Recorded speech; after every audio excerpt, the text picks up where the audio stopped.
जय माता दी दोस्तों। तो चलिए दोस्तों, इस साल 2025 में चैत्र नवरात्रि कब से प्रारंभ हो रही है, कब समाप्त हो रही है, घट स्थापना यानी कि कलश स्थापना किस दिन किया जाएगा, क्योंकि इस बार प्रतिपदा तिथि 2 दिन की मान की जा रही है। कलश स्थापना का शुभ मुहूर्त क्या रहेगा, और मैं आपको पहले ही बता दूं कि इस बार चैत्र नवरात्रि 9 दिन की ना होके 8 दिन की ही होगी। तो इसीलिए कलश स्थापना किस दिन की जाएगी ये जानना बहुत ही महत्वपूर्ण है। तो वीडियो बहुत ही महत्वपूर्ण होने वाला है, इसीलिए मेरे साथ वीडियो में बने रहिए।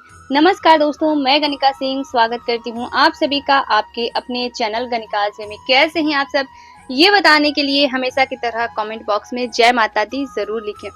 तो सबसे पहले तो मैं आपको बता दूं कि चैत्र नवरात्रि प्रारंभ हो रही है 29 मार्च दिन शनिवार से, और वहीं चैत्र नवरात्रि समाप्त हो रही है 7 अप्रैल दिन सोमवार को।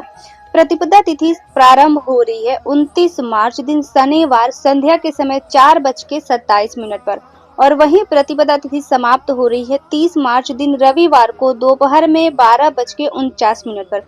वहीं उदया तिथि को ध्यान में रखते हुए 30 मार्च दिन रविवार को कलश का स्थापना किया जाएगा, यानी कि घट स्थापना की जाएगी। तो बहुत सारे लोग जो है वो 9 दिनों का व्रत करते हैं। माता रानी को 9 दिन के 9 रंग होते हैं, अलग अलग 9 दिन भोग लगाए जाते हैं, अलग अलग रंगों के वस्त्र धारण किए जाते हैं।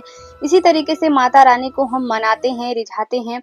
और कुछ लोग जो है वो 2 दिनों का व्रत करते हैं, यानी कि प्रतिपदा तिथि की और अष्टमी तिथि की व्रत करते हैं। 9वीं तिथि के दिन वो अपना पारण करते हैं, ठीक है। और जो लोग भी 9 दिन का व्रत करते हैं वो 9वीं तिथि के दिन पारण नहीं किया जाता है, 10वीं तिथि के दिन हम जो है वो पारण करते हैं।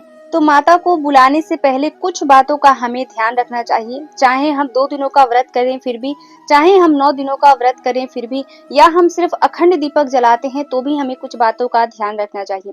जैसे कि माता को बुलाने से पहले ही हमें अपने घर को अच्छे से साफ और स्वच्छ कर लेना चाहिए। जिस भी घर में हम माता की चौकी लगाते हैं, ठीक है, कुछ लोग अगर जगह होती है तो अलग से माता की चौकी लगाई जाती है।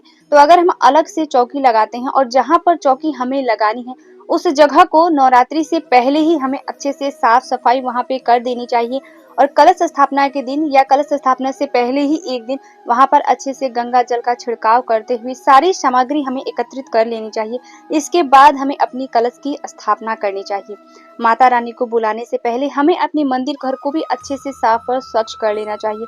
जितने भी फटे पुराने पर्दे होते हैं या वस्त्र होते हैं कुछ, ठीक है, या कोई पुस्तकें होती हैं जो फट गई है, पुरानी है, उन सभी चीजों को हमें अपने घर से जो है वो निकाल देनी चाहिए। इसके बाद ही हमें माता रानी को अपने घर पे बुलानी चाहिए। तो चलिए, सबसे पहले मैं आपको बता दे रही हूँ कि कलश स्थापना किस मुहूर्त में करना शुभ होगा, शुभ मुहूर्त क्या होगा, क्योंकि कलश स्थापना के लिए शुभ मुहूर्त बहुत ही अनिवार्य होता है, बहुत ही महत्वपूर्ण होता है। तो मैं आपको बता दूं कि कलश स्थापना का जो पहला शुभ मुहूर्त है वो रहेगा 30 मार्च दिन रविवार को सुबह 6:13 से 10:21 तक।